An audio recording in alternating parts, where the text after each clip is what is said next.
Se vocês estão assistindo o Corona Open México, que começou agora no dia 10 de agosto de 2021, em Barra de la Cruz, com certeza vocês ouviram falar num nome: Andy Irons. Surfistas com camisetas e lycras escrito IA Forever, pessoas chorando na hora da entrevista, outras pessoas dizendo que foi o maior evento de todos os tempos, e você não sabe quem é esse cara? Fica aqui nesse vídeo que eu vou te contar. Eu sou a Bruna e sejam bem-vindos ao Geração Surf.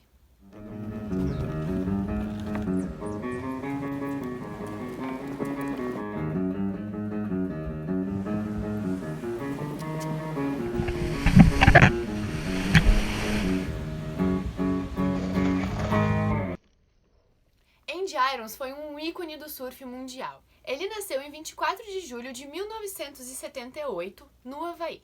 Quem foi Andy Irons? Andy Irons foi um surfista ídolo mundial do surf que com certeza inspirou muitos desses surfistas que estão hoje competindo lá em Barra de la Cruz. Ele foi considerado um dos principais surfistas que pôde bater a invencibilidade do Kelly Slater no WCT. É isso mesmo, estou falando do Kelly Slater, um dos maiores surfistas do mundo, acredito que talvez o maior, com 11 títulos mundiais, aquele cara que fez a piscina de ondas, que tem uma marca de jeans e que é super famoso e que tá quebrando a vala lá em Barra de la Cruz.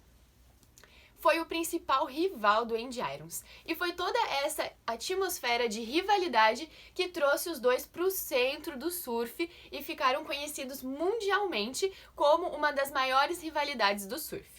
Tipo Gabriel Medina e Ítalo, só que não. O Kelly Slater ele já tinha ganhado vários campeonatos até que, em 2002, entra Andy Irons na cena. E logo no seu primeiro ano, ele já chegou detonando com tudo, vencendo vários eventos e ganhando por 3 anos seguidos. Isso tudo fez com que o Kelly gerasse aquele sentimento nele de que preciso bater esse cara. E ele já estava meio desanimado de competir porque nos anos atrás, antes do Andy, não tinha um outro surfista no nível dele. Ele era muito acima dos outros competidores. Então, acabava que ele não estava mais tendo aquela gana de ir para o CT. Mas com a chegada do Andy, tudo isso mudou. Mas o que aconteceu em Barra de la Cruz que tornou esse evento tão especial? Barra de la Cruz foi um dos eventos que o Andy Irons ganhou em 2006.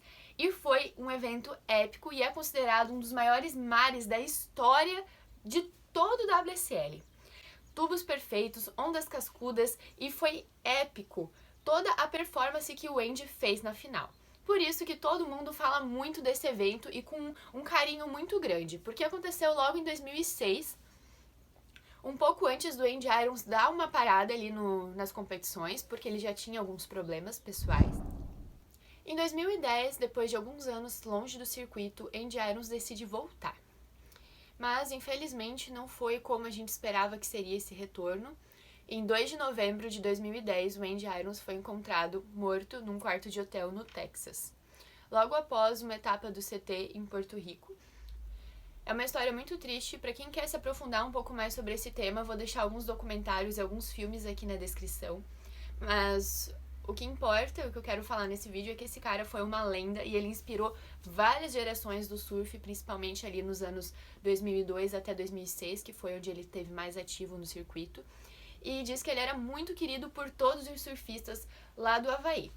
E eles sempre comentam que o Kelly era o cara todo certinho, focado no surf, e o Andy era o cara da galera, o cara que estava sempre motivando e ajudando todo mundo.